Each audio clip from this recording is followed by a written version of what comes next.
Today I'm going to be starting a new painting, and it's going to be a nature scene on this 16 by 20 canvas. And I thought I'd give you all a glimpse into my process of how I get something new started. Whenever possible, I try to work from one of my own photographs of some place that I've visited, someplace that stirs some emotion, or someplace I really enjoy being. And so I chose a photo that I took at a nearby public park, and I uploaded it into Procreate on my iPad, and I use the Drawing Guide app just to divide the scene into quadrants. That just kind of helps me plan my arrangement of the elements of the composition. More than anything though, I like to kind of think of the canvas in terms of quadrants, and that just helps me place where the different elements are going to go. So I've done that on my photograph here. I've done enough of these to kind of be able to visualize where my center point is. It's going to be roughly here. And so then that just breaks up my canvas into 4 sections that I'll work from. So I usually like to start by putting in the sky. And I think a lot of people are surprised to know that I often just squirt paint directly onto the canvas to get that whole sky process going. So I've got my titanium white here, which you can see is a well-loved tube. And I'm just going to squeeze it on there. And I know that's a lot of paint, and that scares some of you because paint's not cheap, but I don't use small amounts of paint, so I need to squirt it out like that. That's kind of the best way to build texture. People often wonder how I get so much texture in my oil paintings, and it's really because I've gotten increasingly comfortable with using a lot of paint. At first, I have to admit, it was a little bit scary to squirt that much out of the tube at once, but now I've gotten a little more used to it. And because my sky is not just going to be white, it's going to be cerulean blue, I'm squirting out this Sennelier brand cerulean blue right onto there. And I'm going to take a brush. So I really am a big fan of these angled brushes. And this is a nice, like, somewhat thick one to help me spread around. I feel like this is a good size for this kind of a canvas. And I put the blue at the top and the white down low. I'm just going to kind of blend them together, but I want to have kind of a gradient of more intense blue at the top, and then it kind of fades to white as we approach the horizon. That seems pretty typical for most skies. I just really love how the consistency of this Sennelier blue paint spreads. It just is such a beautiful glossy paint, and I'm really a big fan of the color too.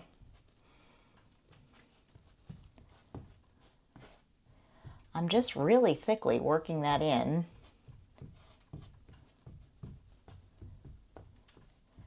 Just a little bit at a time, just one stroke at a time.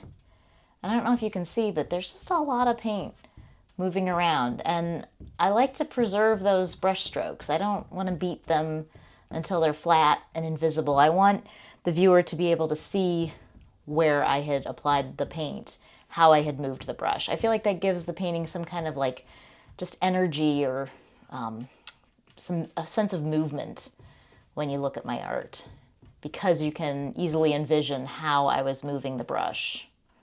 It's just kind of like preserved in the scene.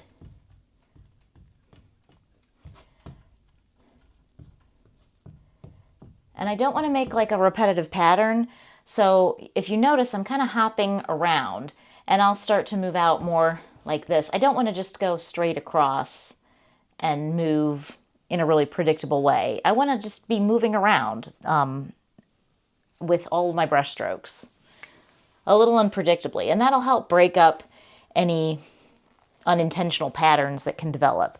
I feel like I often see students who just kind of go with the same rhythmic motion across a canvas trying to apply the paint, and then at the end they wonder why it doesn't really look natural, and that's because it wasn't natural. It was kind of just rubber stamped all the way across. So I feel like it's important, if I want kind of a natural feel, to really hop around.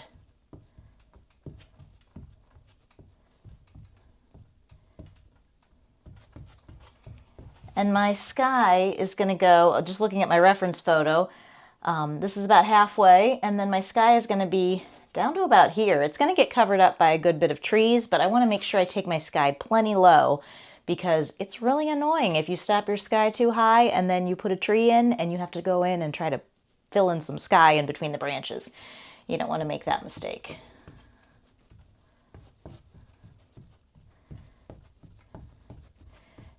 Now, just a spoiler alert, we're not going to finish this painting today, in this video anyway, because my paintings don't just take a few minutes, they take hours generally, and you probably don't want to watch a YouTube video that's that long.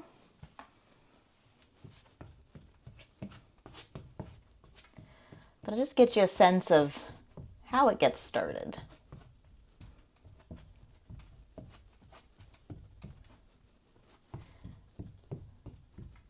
And again, I really think the hopping around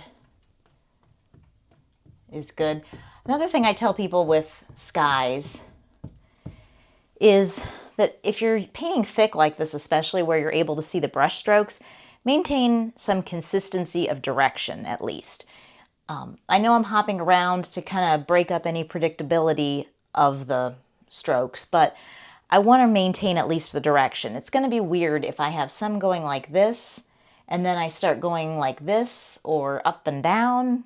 We want to be natural the way that the wind blows. So have your brush strokes mimic the way that the actual subject is moving or positioned or arranged. And so in the case of a sky, that's mostly consisting of moving air. And so we want to move our brush like moving air. So feel the sky. I know that sounds silly, but feel the sky. Feel the way the wind blows in the sky when you put that on. And you don't want to blow the sky vertically. You don't want to be moving your brush up and down because wind never really blows up and down. That would be, maybe a bad storm. So we don't want to do that. Not in a normal sky kind of scene. We want to keep it going either left to right or right to left. And I'm also paying attention if I make any, weird blobs of paint that are just really too noticeable, or if I make some kind of bubble or scratch the canvas where you see just the white canvas peeking through. I want to hit those spots again and kind of go over them. But you see how we're kind of getting a nice gradient, kind of an ombre effect where we've got a more intense blue up here, and while I can still work to kind of create that fade, we're gradually getting lighter as we move down further on the horizon, and we're going to need more paint. So these skies, I tell you what, use a lot of paint to cover this much canvas. And anytime you feel yourself getting tempted to just layer, and you start to feel kind of robotic, like you're rubber stamping it, that's a red flag to pick up your brush and go somewhere else on the canvas.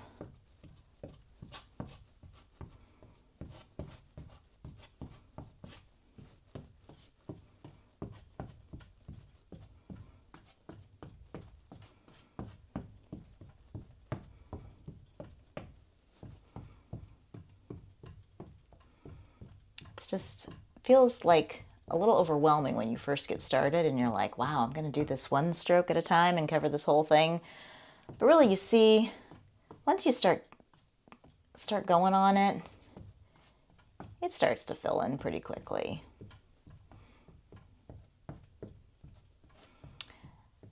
And honestly, the sky is probably one of the easier parts for me to demonstrate to you quickly in a short video, because often my more complicated, like architectural scenes, things that have a lot of perspective, building structure, those often take me a lot longer to lay down the groundwork for. So the sky definitely goes faster than those kind of elements.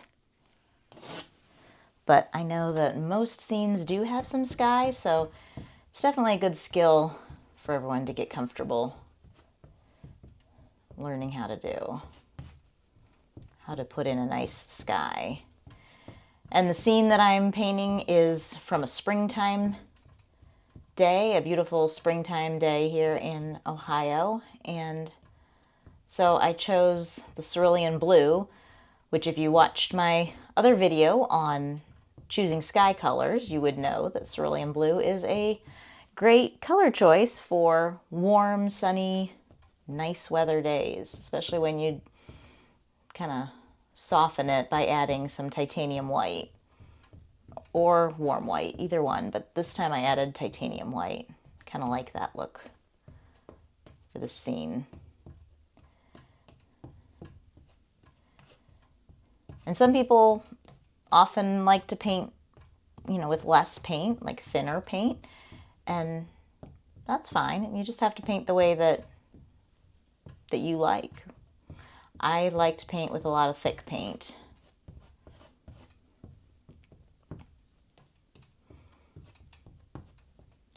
I like to kind of imagine that I'm feeling the air currents.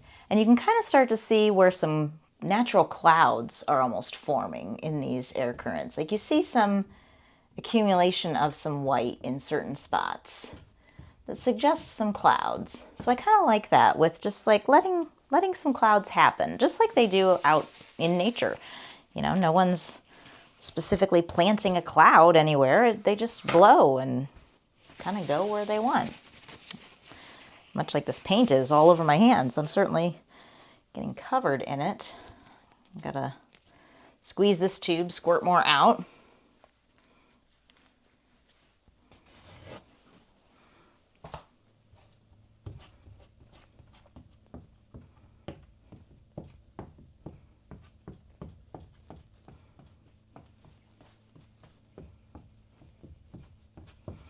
Now I'm getting pretty close. Not there yet, but I'm getting quite a bit closer.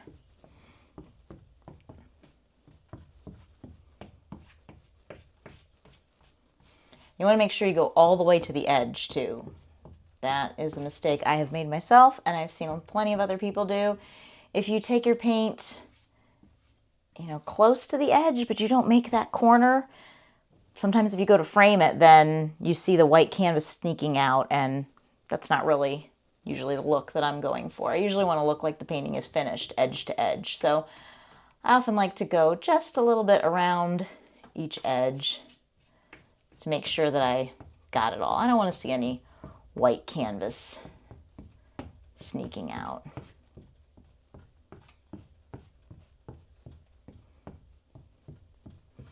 And by hopping around, it kind of helps distribute some of the deeper blue too, some of the cerulean blue.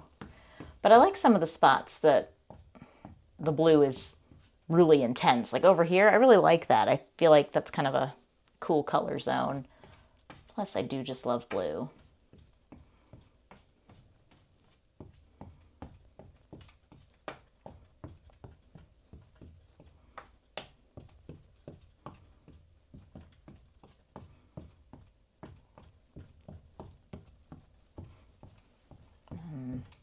Coming down low here. I may need to really work to get this last bit white out here. You can see that titanium white is really a white. It's a very bright white. It's a cooler white than the warm white option, which is a little bit yellowish. So you just have to use what you feel like works best with your scene.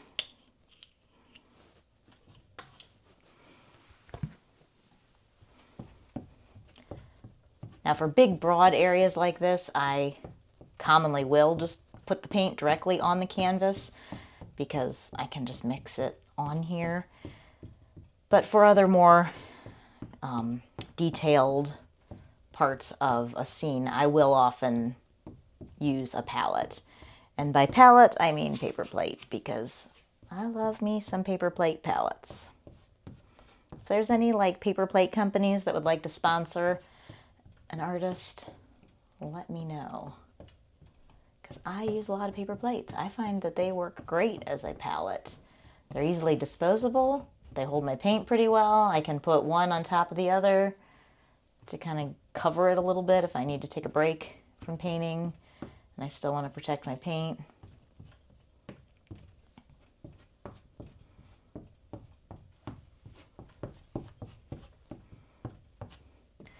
I'm also kind of noticing in my sky sometimes where I have like a line that looks a little too straight, or it doesn't look swoopy enough. I kind of like the air to look a little swoopy, like give that impression of movement. You know, if you've ever flown a kite or thrown some kind of paper airplane, you know, there's a lot of movement in the air. You can see whatever you've put up there really blow around.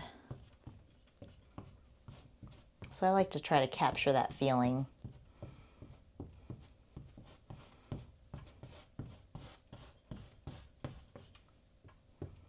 And then I'm going to look at my reference photo. Now I'm going to have a lot of trees over here, so I don't need to take this side down quite as far with good coverage of paint. I can just kind of rough it in a little bit thinner over there.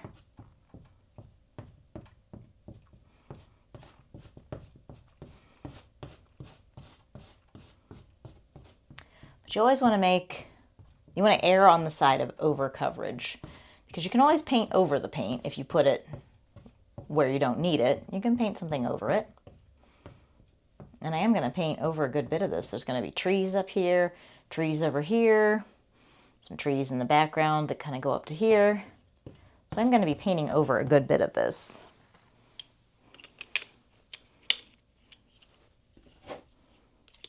Gotta really clean that tube out because you don't really want to waste any paint.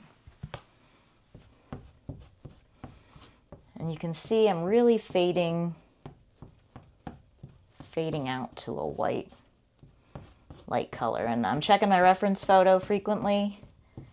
It's over here beside me on the table.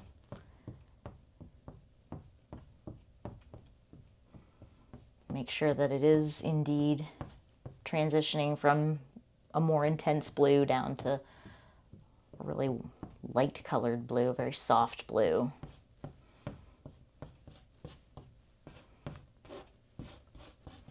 And I think that's going to do it for at least this part of our sky. The next part would be adding clouds, and we can do that next. Thankfully, I have more white paint because we were just running out, so I have another tube here ready to go. We're going to need that for doing some clouds and finishing up our sky work. Then I'm going to take a paper towel and just kind of wipe off some of the excess on the brush that I was using. I want to add a little bit of cobalt blue. This is another blue that I mentioned in the video that I did on sky color. And I just want to add a little of this cobalt blue kind of up in the corners and at the very top. I just feel like it's going to give us another layer of some nice deep blue color. So I'm going to just kind of squirt that right onto my brush. And you can see it's a kind of an intense blue, but we're going to work it in. And just like before, hopping around.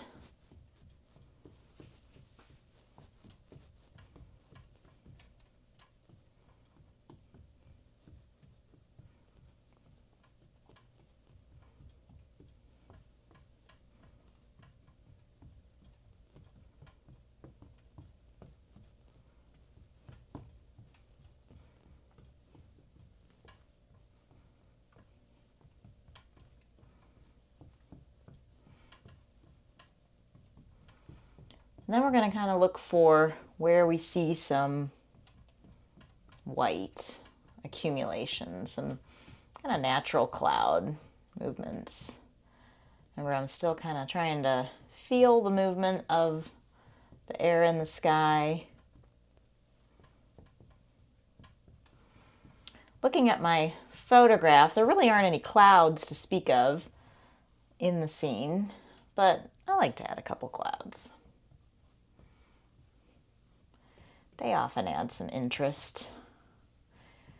And you want to think through your clouds at the beginning of a painting as you're laying down the sky, because it's really hard to do a tree scene and then go back and try to fit clouds in that don't look like they're in front of the tree. The clouds are going to be in the back, and the tree that you see is going to be standing in front of it. So you want to make sure to get that layer correct, because it's really hard to go back in and try to put some convincing clouds, some believable clouds, after you've already painted the the other stuff in the scene.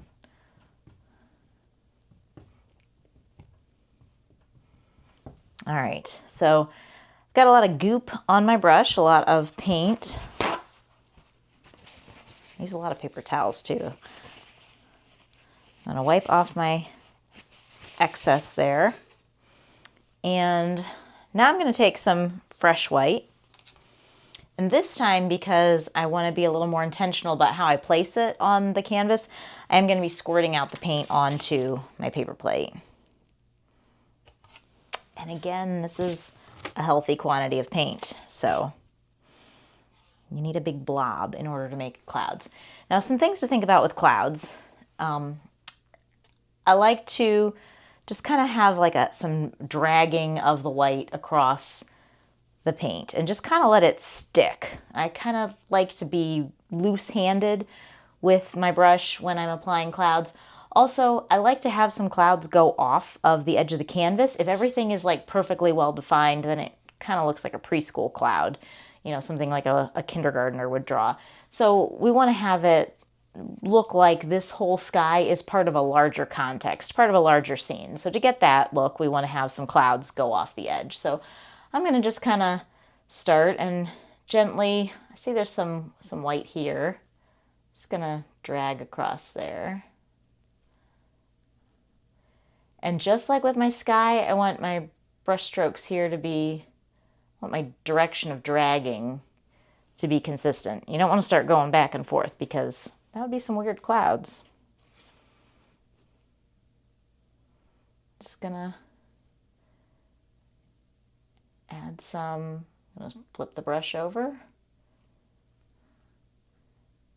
And think about like the anatomy of a cloud. Clouds usually, I mean, there's a lot of different kinds of clouds, so it's good to just be paying attention to what the parts of the clouds are and how they're usually arranged. These are clouds like I like to do. I mean, I've done a lot of different clouds, but just kind of roughly building the cloud shape and not having everything in a straight line. You know, clouds are kind of all the way across the sky, and they're a little bit layered. So I'm going to make kind of more of my distinct clouds, these guys, and then these down here, I'm going to just kind of drag some white.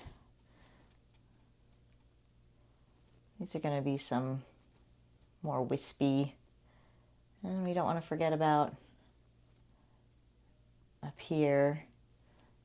Little puff of a cloud there. And if you feel like you make too intentional of a blob, you can always go over it, hit it with some more of the sky color if you totally need to undo it. You know, you just kind of let it happen, drag it across, see where it lands.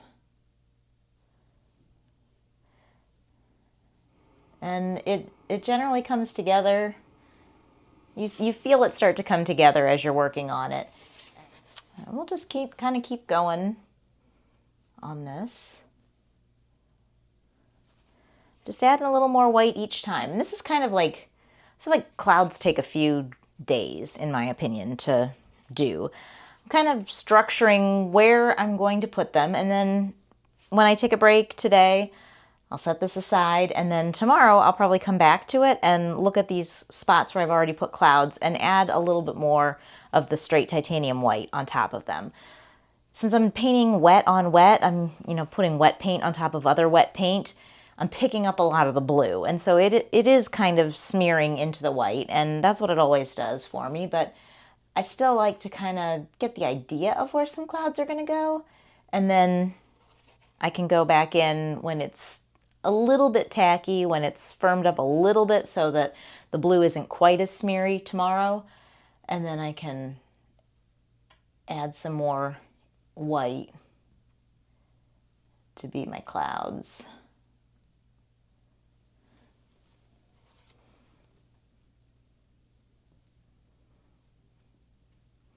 I also want to avoid having clouds that are perfectly evenly spaced. You don't want to have like 1 inch between every cloud, because that's not how the clouds form. out in the world. I want this to look as natural and unpredictable as possible.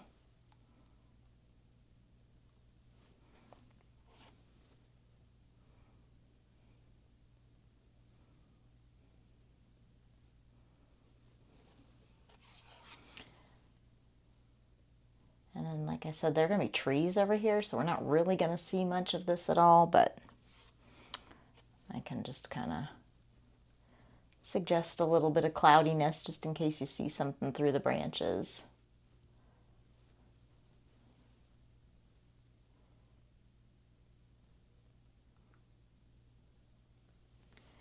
So for day one of this painting, I feel like I'm kind of at a stopping point on my sky here. Now, like I said at the beginning, this is not going to be a painting that I finish on this video. My paintings generally take a while. It can be days, it can be weeks.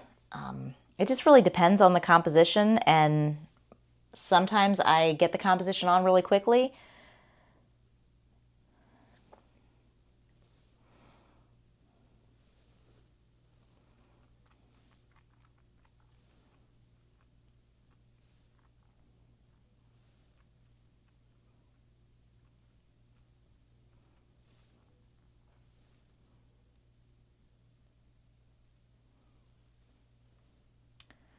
All right, I feel like I'm kind of getting at a stopping point for my sky on day one. As I've mentioned before, I didn't expect to get through my entire scene or even just my whole sky on the first day. It's kind of a process of layering, and tomorrow I'll go back in and I'll try to add some more white where I feel like these clouds need more white, and then I'll start building in with the trees and the other elements, and it'll start coming together. But I wanted to give you a glimpse of how the sky gets started, and then you can layer the other objects on top of it. So thanks for watching, and see you next time.